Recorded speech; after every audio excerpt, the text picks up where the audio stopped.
Las senadoras María José Pizarro y Paloma Valencia han protagonizado desde el Congreso y en orillas muy opuestas algunas de las discusiones que más le interesan a los colombianos. Estamos hablando de reformas, de debates de control político, de denuncias de corrupción y en general la defensa de las agendas que cada una representa.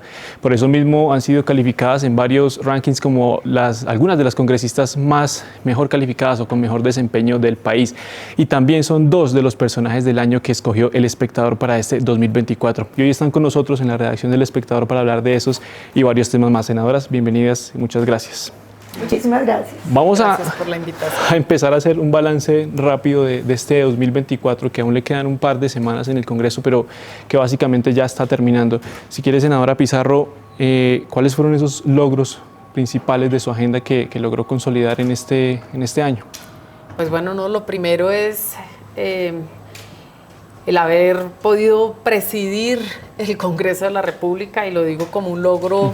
Claro que los tiempos legislativos o el año legislativo es distinto al año calendario, pero definitivamente el que una mujer estuviera presidiendo, creo que no vamos a tener a muchas mujeres presidiendo el Senado de la República en estos 4 años. Esperemos que el último cambie un poco la dinámica que hemos tenido, pero la primera vez que una mujer de izquierda está en la vicepresidencia del Senado de la República, que tiene la posibilidad de presidir el Congreso de la República, de haberlo hecho pues brindando garantías, a pesar de las diferencias y a pesar de que en algunos momentos tuvimos discusiones muy fuertes, álgidas, pero en términos generales dejar el nombre nuestro de las mujeres, más allá de ser una mujer de izquierda, también la capacidad que tenemos para poder sacar adelante discusiones y hacerlo de una buena manera, de una manera correcta.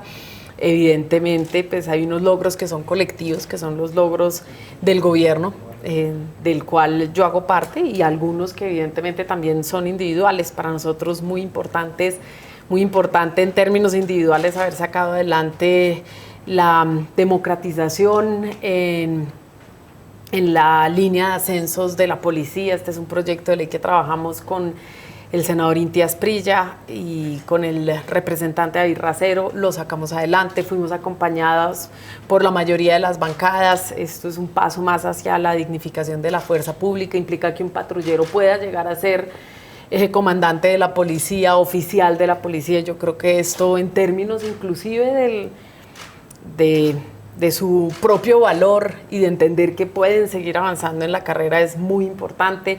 Hay una ley que trabajamos y que fue un espacio de discusión además en el que nos pusimos incluso de acuerdo con la senadora Paloma Valencia, la senadora María Fernanda Cabal, que era erradicar la violencia política contra las mujeres. Si bien es cierto que lo votamos antes, aún estamos esperando el control constitucional que acaba de pasar, es decir, acaba de ser aprobado. Y falta que haga su tránsito para que lo pueda sancionar el presidente de la República. Yo creo que esa es una herramienta urgente para nosotras las mujeres en política. En eso tuvimos una discusión común, es un interés común y que fue enriquecida con las propuestas de todas. Más allá de eso, pues evidentemente tenemos toda una serie de proyectos. Vamos a discutir hoy la jurisdicción agraria, que también se aprobó, el reconocimiento del campesinado como sujeto de derechos, la mesada 14 de la fuerza pública. Bueno, yo creo que tenemos un abanico en términos ambientales, de derechos sociales. La reforma pensional, por supuesto, para nosotros es un logro muy importante, sobre todo por la dignidad que le puedes entregar a más de 3 millones de adultos mayores. Así que yo creo que sí, nos despedimos de este año, por supuesto con muchos retos por delante, pero sí, en términos individuales, la satisfacción de haber hecho bien el trabajo. Senadora Paloma, usted también ha tenido una agenda muy agitada, debates de control político, proyectos de ley. ¿Cuál es ese balance que le hace a sus votantes, a su equipo? Yo creo que hemos hecho un trabajo serio. Yo he tratado de traer argumentos técnicos a los debates políticos, que creo que era muy importante, por ejemplo, en el tema de salud. Creo que hoy los colombianos tienen claro que no es cierto que las EPS se robaran la plata, como lo decía el gobierno, porque hoy tenemos el 50% del sistema en manos del gobierno a través de las intervenciones, y lo que vemos es que pagan menos, prestan peor servicios, se han disparado las quejas, las tutelas, la deuda se ha venido acumulando. Entonces yo creo que aquí hemos ido desenmascarando, digamos, mucha improvisación que había en materia de salud. Creo que también lo que hicimos en materia de la pensional fue muy importante porque la gente entendió que esto no se trataba sobre el subsidio al adulto mayor que está en la Ley 100, sino que se trataba del destino de tus ahorros, de lo que va a pasar con tu plata y sobre todo de lo que va a pasar con los colombianos más jóvenes, porque estamos pasando de tener una deuda pensional, que era como una bomba, a tener una bomba nuclear donde vamos a deber más del 160 y 190% del PIB según los cálculos que uno vea. Creo que nosotros hemos logrado avanzar en unos temas que eran definitivos, que era por ejemplo la ley estatutaria de educación, habiendo hecho el acuerdo con la ministra Aurora. Lástima que el gobierno consideró que no valía la pena los acuerdos con la oposición y que desbarataron lo que yo creo hubiera podido ser el inicio de una conversación nacional de un tema tan importante, donde por ejemplo yo considero que no podemos seguir teniendo tanta mediocridad en la educación pública, donde los profesores los evalúan y resulta que la evaluación no tiene consecuencias sobre ese docente. Creo que era muy importante volver a hablar de la necesidad de que el Estado también tenga en cuenta el sector privado de la educación. Por eso yo soy promotora tanto del bono escolar para que los niños más pobres puedan escoger los colegios, como de programas como Serpi lo Paga o Generación E o el ICETEX, que estamos ahorita viendo cómo lo acaban. Entonces creo que todos esos debates han servido para que la ciudadanía entienda de qué es lo que se trata. En temas de jurisdicción agrarias, yo me siento muy contenta de que la ministra finalmente haya permitido una construcción colectiva y que hayamos podido eliminar muchas de las cosas que yo creo que generaban miedo en el campo colombiano, como la expropiación express, como la extinción de dominio express por vías administrativas, los principios que eran casi una invitación a la invasión de tierras, y que logremos unos equilibrios, porque finalmente yo creo que es posible pensar en que podemos llegar a proyectos que recojan una visión y otra, y que sean los gobiernos que estén en turno los que den el matiz hacia dónde vamos. Y creo que también he sido exitosa en materia de litigio estratégico, pues logramos que se derogara parte de la ley de paz total, en la que también participamos activamente haciendo comentarios, muchos de los cuales fueron acogidos. Tumbamos el Ministerio de la Igualdad, logramos presentar la primera demanda sobre la pensional, y yo quiero aquí ser muy clara, no porque nos opongamos al subsidio al adulto mayor, que vuelvo y repito, está en la Ley 100, sino porque nos oponemos a que le dejen a las nuevas generaciones de colombianos una deuda impagable. Ambas tocan unos puntos muy interesantes y con proyectos puntuales. Usted hablaba del proyecto contra la violencia política contra la mujer, y usted de los acuerdos que lograron en el tema de la jurisdicción agraria y demás. El país hace mucho ese llamado a la conversación, al consenso. ¿Qué podemos esperar del Congreso, del Pacto Histórico y del Centro Democrático en los próximos años en torno a esos proyectos claves, senadora Pizarro? Bueno, yo aquí quiero hacer una claridad porque no me gustaría que quedara en el ambiente. Nosotros realmente mantuvimos la disposición de la conversación en torno a la educación como un derecho fundamental en todos los niveles, que esa era la discusión que estábamos dando. Yo también tengo el sinsabor de no haber podido avanzar en esa discusión, sobre todo porque íbamos por buen camino.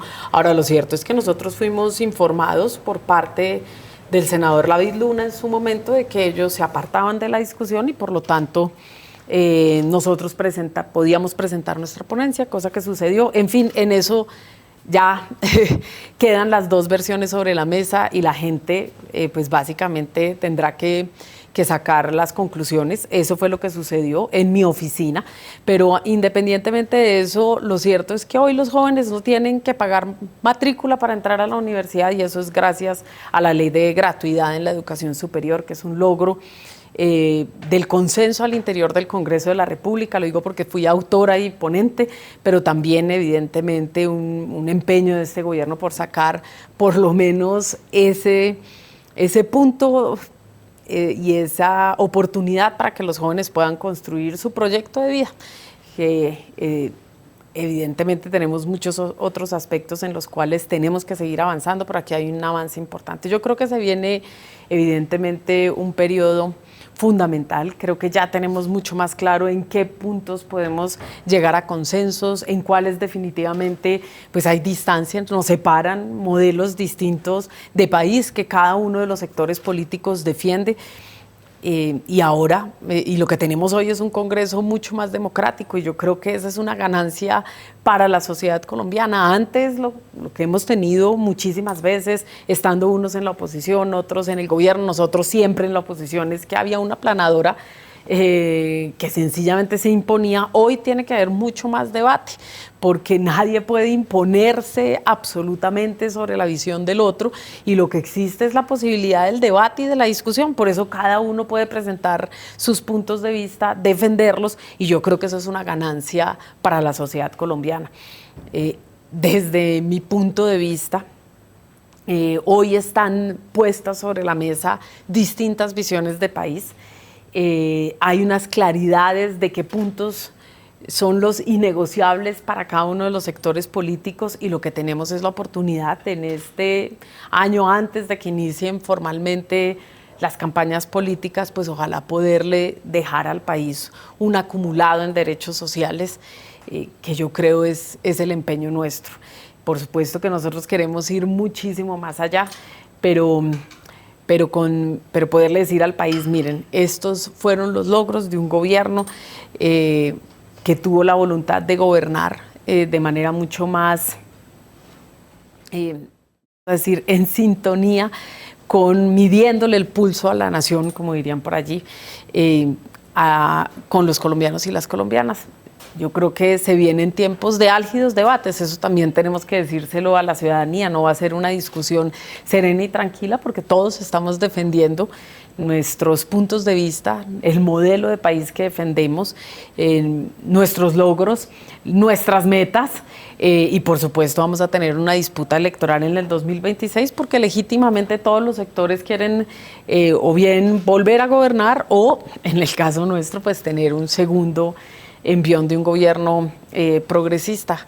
Así que se vienen unos tiempos difíciles, pero por supuesto lo que esperamos es que la ciudadanía pueda cada vez tener mayor criterio, mayor información para tomar decisiones cada vez más conscientes. Senadora Valencia, ¿qué puntos de su agenda, la de su partido, pueden encontrarse con los del pacto histórico, con los del gobierno? No, yo creo que el gobierno dice mucho que aquí no se había hecho nada de lo social. Y si usted analiza, pues resulta que lo que están remodelando todo lo social que se había propuesto. Entonces sí se había hecho por lo social. Claro que aquí había un sistema pensional que no solamente tenía los mismos pilares que hoy le quieren cambiar el nombre, pero hoy había BEPS, que era precisamente buscando lo que es el pilar semicontributivo, con unos cambios muy poco significativos, si usted lo analiza frente a lo que había, y claro que había subsidio al adulto mayor. De hecho, en el gobierno del presidente Uribe fueron 900.000 ancianos, y en el gobierno Duque se llegaron a 2.800.000, pagándoles 80.000 pesos mensuales, y es muy importante, como lo había dicho la ley del Centro Democrático, que llegáramos a la línea de pobreza, que era el siguiente paso que le tocó a este gobierno. Pero entonces dicen, es que aquí no se ha hecho nada en lo social. No es verdad. Está exactamente los mismos pilares que creó el gobierno, eran los que existían, con otros nombres, como lo mismo en salud.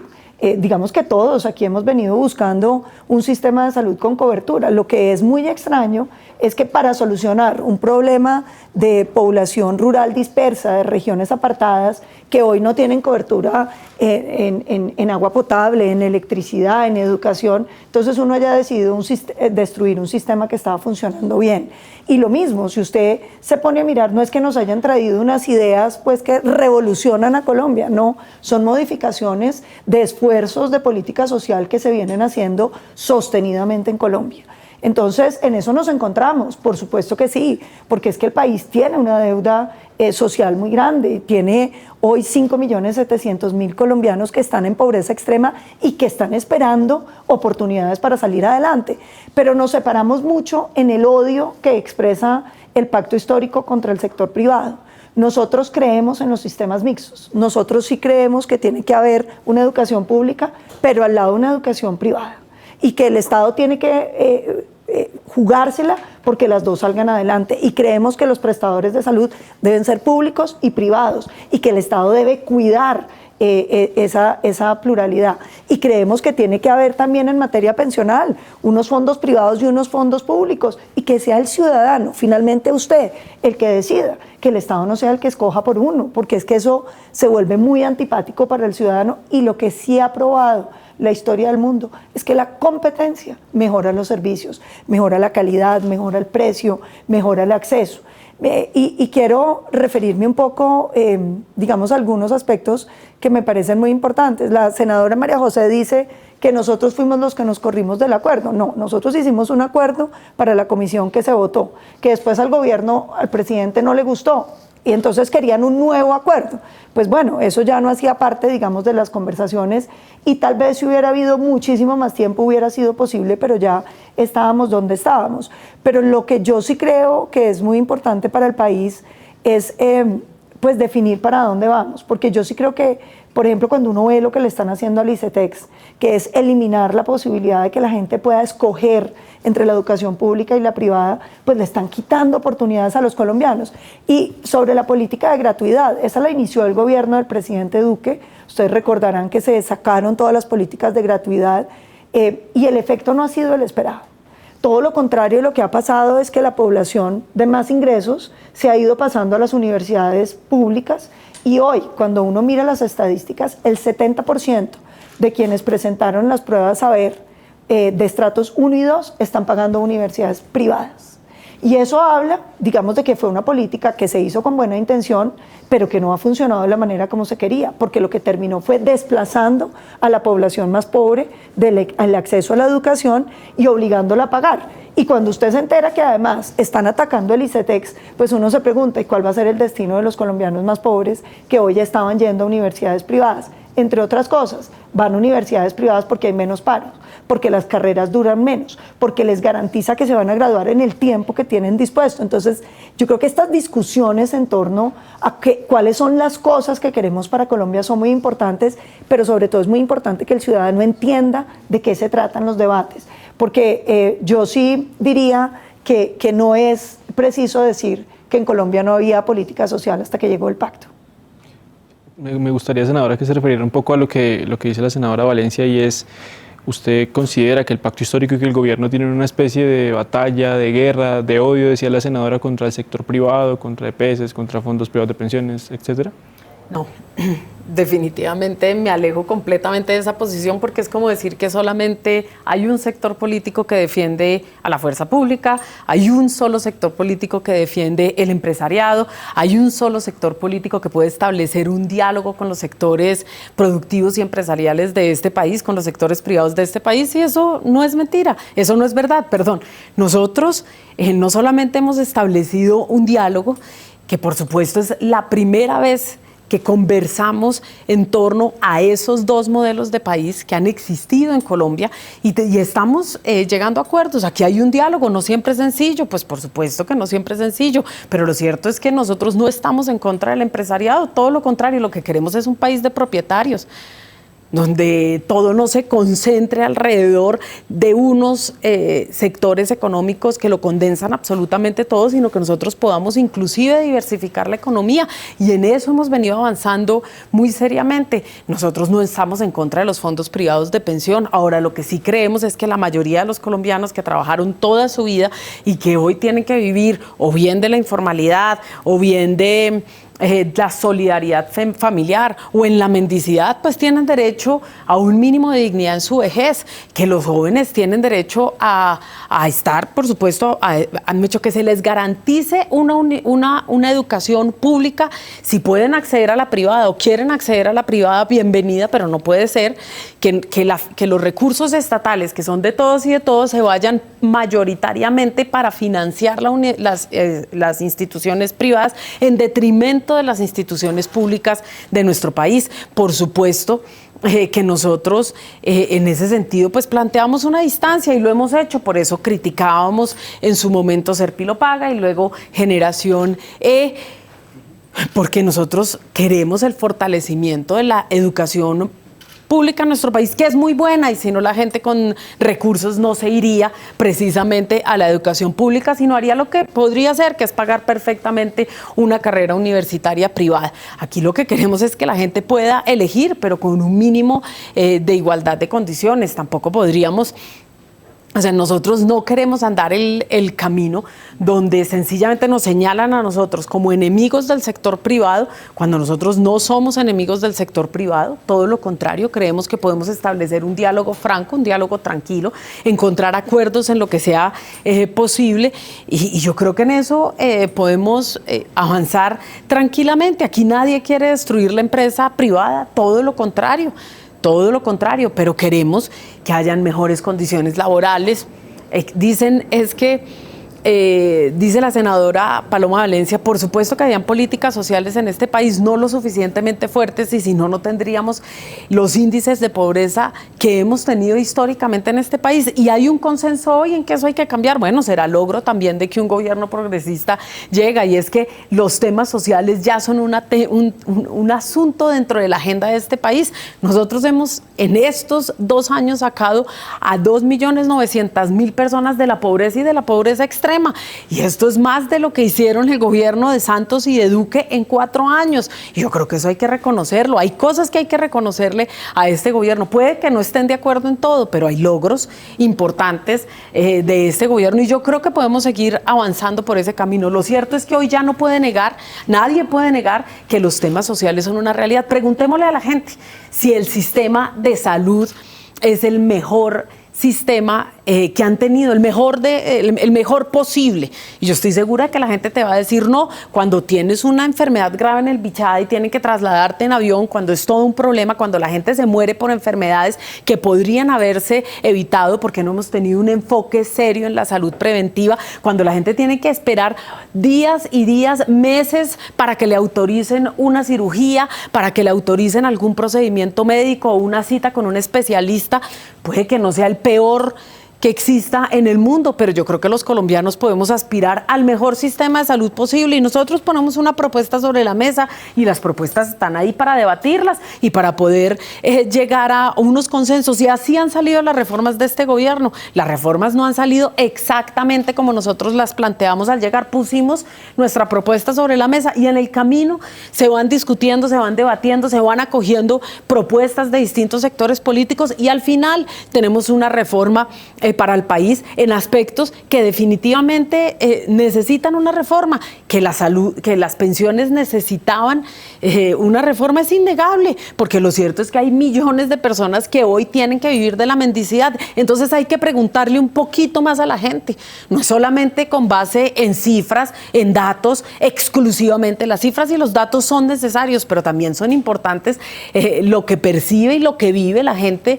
cotidianamente. Cuando un niño en el sur cuando no hay un sistema de atención médica pediátrica en el sur de la ciudad de Bogotá, y todo el sur de la ciudad tiene que desplazarse al norte para poder recibir atención médica, pues yo creo que sí, hay que mirar qué ha sucedido con la red hospitalaria de salud, qué ha sucedido con los centros de salud, que la mayoría están destruidos en toda la ciudad. Nosotros hemos puesto equipos médicos en las veredas, hay más de 50.000 equipos médicos. Yo creo que vamos ya acercándonos a los 100.000 equipos médicos que están en las veredas, en las zonas rurales de este país, brindando atención preventiva, lo mínimo. Y yo creo que eso hay que reconocerlo.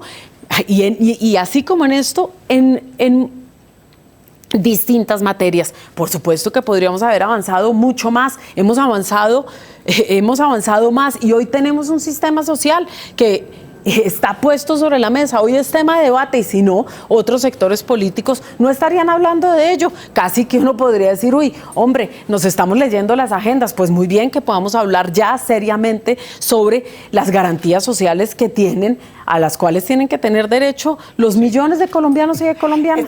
Oyéndola me acuerdo a un amigo cuando éramos chiquitos que él decía que él se inventó mojar el pan de bono en el café con leche. No, doctora María José, usted no nos puede venir a decir que este país no ha hablado de temas sociales. No, le he dicho que no ha hablado con la profundidad y con la seriedad pues, y que las políticas yo la públicas escuché, no han sido déjeme hablar, porque es que me parece que eso, pues, sí, me hizo recordar de mi buen amigo que me decía que él se ha inventado mojar el pan. No. Claro que Colombia ha tenido claridad sobre la necesidad de superar la pobreza. Yo la invito a que revise, por ejemplo, las cifras del gobierno del presidente Uribe, no solamente en términos de seguridad, sino de lo que significó en materia social. El SENA, por ejemplo, creció 8 veces su tamaño y se lograron mejorías sociales gigantescas con familias en acción, con el subsidio al adulto mayor, con las madres comunitarias, en fin. Entonces yo creo que está muy bien, pero me parece que hay que mirar la gente por los resultados, porque uno de los temas que me parece que aquí preocupa es que el gobierno llegó a cambiarlo todo y en muchos sentidos a que quedáramos peor de lo que íbamos. En materia de salud, yo no creo, doctora María José, que nadie en este país le diga que estamos mejor que antes. Claro que ustedes de pronto querían un sistema mejor, pero la realidad es que nos están llevando a un colapso del sistema. Mire los profesores, que era supuestamente el modelo de lo que se iba a hacer con el sistema de salud, que es un fracaso monumental. Sin contar, digamos, lo que ha pasado en términos tan graves en materia de seguridad, donde nos prometieron que en 3 meses iban a negociar con los grupos ilegales y lo que estamos viendo es todo lo contrario. Territorio donde los colombianos vuelven a sentir miedo, donde los grupos ilegales hoy tienen presencia y control en más de 740 municipios, donde en el primer año y medio de gobierno de Gustavo Petro crecimos en 3.500 guerrilleros, lo que nos ubica en una cifra de 16.000 guerrilleros, es la cifra superior a lo que teníamos antes del Acuerdo de La Habana. Entonces yo creo que a los gobiernos no se le puede medir simplemente las intenciones, sino los resultados. Y ahí uno empieza a notar unas deficiencias del gobierno, que sí que ha habido una superación de la pobreza, porque, doctora María José, usted lo sabe, durante la pandemia hubo una pérdida de nivel de vida de los colombianos gigantesco y se generaron unas políticas que en el mediano plazo iban a empezar a producir resultados como los han venido produciendo.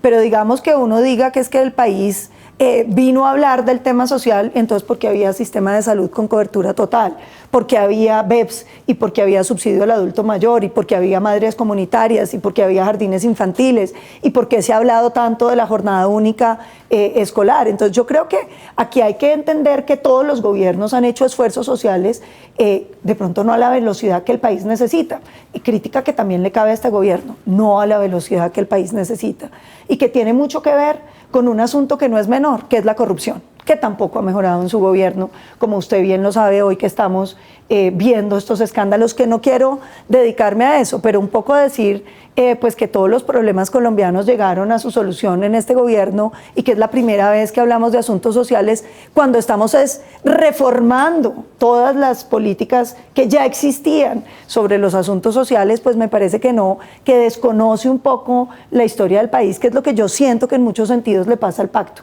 que les cuesta mucho reconocer que gobiernos anteriores también han tenido un propósito social.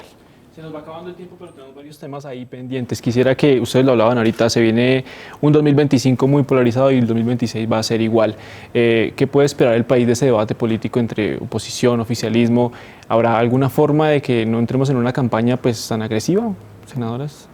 Yo creo que aquí no hay agresividad. La senadora María José y yo tenemos una relación tensa en los momentos de las discusiones, pero sin violencia individual, cosa que no se puede decir de todos los congresistas de todos los partidos. Pero yo creo que los colombianos tienen que saber que una cosa es la polarización negativa, que es cuando usted vuelve al otro una caricatura, cuando usted intenta decir que el otro no tiene, que por tener una posición ideológica diferente no tiene valía ni argumental ni vale la pena oírlo, y otra es tomarse en serio los argumentos, poder discutir a profundidad sobre ellos, que yo creo que es la invitación que hay que hacerle a todos los colombianos.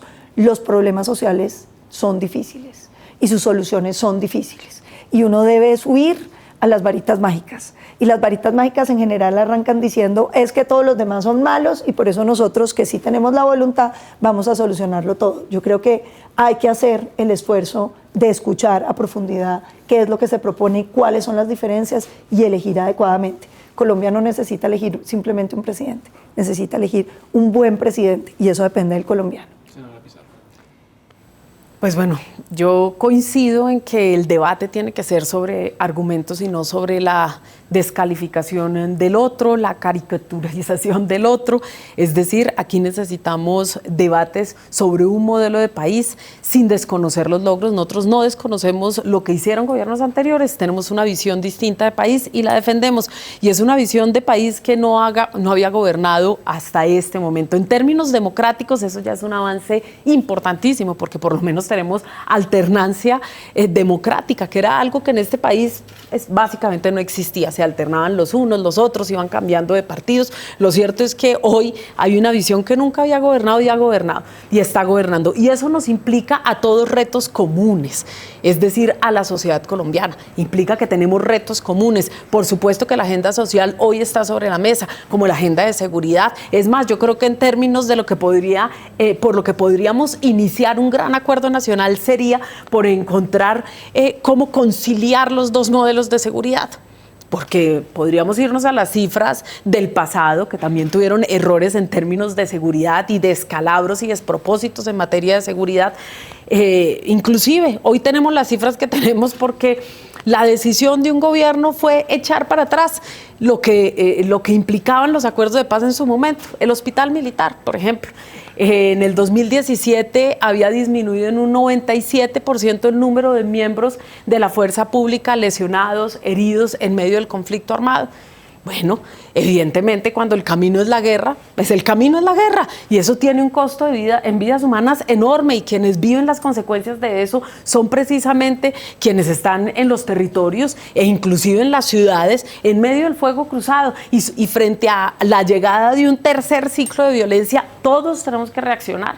Esto no es una reacción exclusiva de los sectores de derecha o de los sectores de izquierda, sino encontrar un propósito común, y yo creo que hay temas en los que tenemos que construir un propósito común para poder que Colombia entre al siglo XXI, porque estamos a las puertas del siglo XXI. Yo coincido en que necesitamos buenos presidentes, pero también presidentes que tengan talantes y capacidad de establecer diálogos que a veces pueden ser incómodos, pero que son necesarios. Nosotros no podemos vivir en la cero conversación.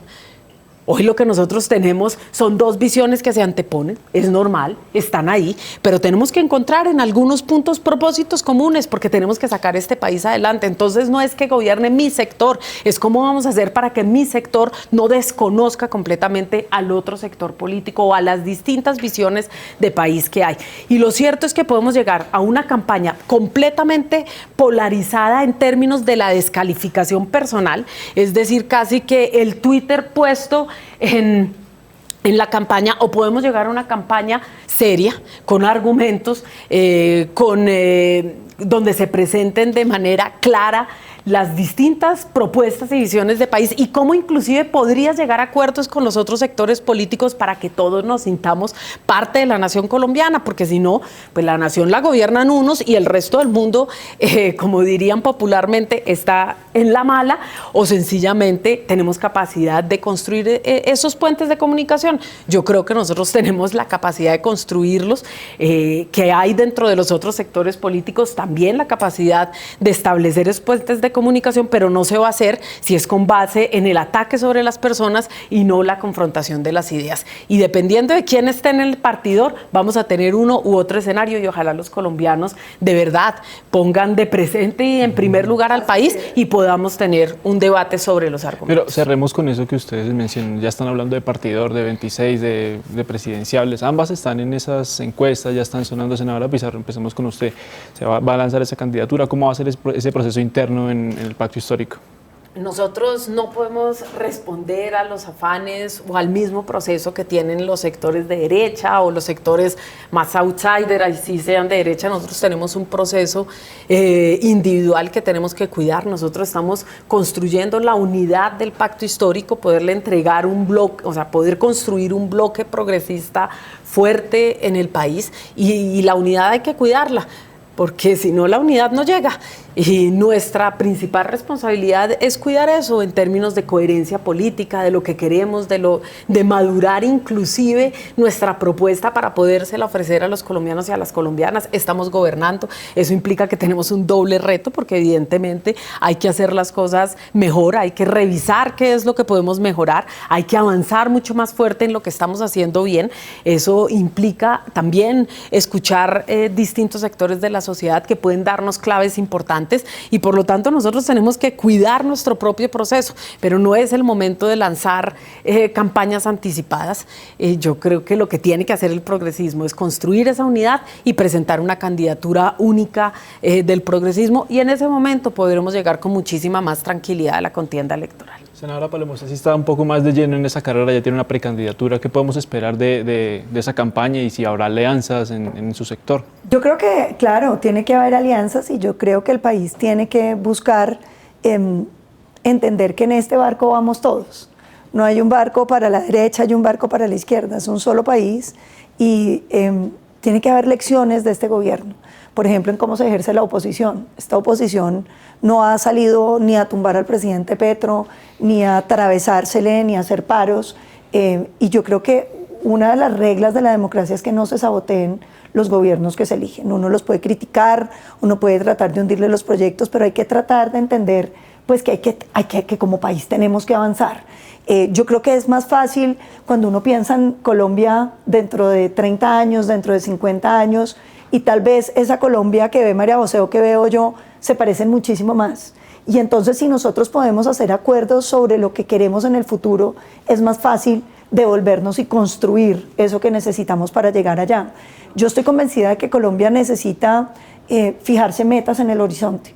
Y lo digo por dos razones muy sencillas. Estamos en presencia de dos revoluciones. Una, la energética, donde el futuro de los países va a depender de la cantidad de energía que sean capaces de producir, por supuesto energías limpias, vienen los protocolos de París y de Kioto, los países desarrollados van a necesitar un montón de energías, Colombia debiera estar volcado en meterse ahí con nuevas hidroeléctricas, campos solares, campos de viento, necesitamos estar ahí y viene la revolución de la inteligencia artificial. Nosotros debiéramos estar volcados en eso, porque eso va a significar la posibilidad de cerrar las brechas en la educación, va a significar la posibilidad de que el talento colombiano pueda ingresar a los más de 300 o 500 millones de trabajos que se van a hacer. Y yo creo que ahí hay unos temas que nos deberían convocar como nación y que van a ser fundamentales para lo que viene, porque es que Colombia no puede seguir pensando como pensaba hace 100 años, que lo que había que hacer era ser potencia agrícola. Claro que hay que sacar el campo adelante, pero las grandes apuestas del país deben estar en torno a las revoluciones que está viviendo el mundo y yo creo que ahí podemos encontrarnos muchos. Perfecto. Yo quisiera muy solo cortico, por favor, añadir muy breve. 3 cosas. Este gobierno ha puesto como nunca antes la visión precisamente en la necesidad de la transición energética y en eso estamos avanzando. Yo creo que nosotros hemos avanzado también en un punto que es trascendental, que era una deuda histórica y era la reforma agraria, y la reforma agraria tiene un fuerte componente ambiental. Solo para retomar lo último en lo que coincido con la senadora Paloma Valencia. Y no solamente es la reforma rural, sino el hecho de que hoy el sector agrícola haya crecido un 10%, es el sector que más ha crecido, incluso logra igualar al carbón. Y por lo tanto, esas son discusiones de nación, como decimos, en las que tenemos que coincidir. Y no se trata de que nos llegue la inteligencia artificial, llegará inevitablemente, pero el país hoy no ha dado las discusiones serias para que la entrada de la inteligencia artificial no sea una bomba atómica, sino todo lo contrario, sea un motor para el desarrollo. Senadoras, nos quedan muchos temas pendientes en la agenda, pero estaremos siguiendo muy de cerca lo que hacen ustedes en el Congreso, lo que pasa en el gobierno. Estuvimos con María José Pizarro, Paloma Valencia, 2 de las personajes del año del Espectador, y gracias a ustedes por conectarse con el Espectador. Los invitamos a que sigan todos nuestros contenidos en www.elespectador.com.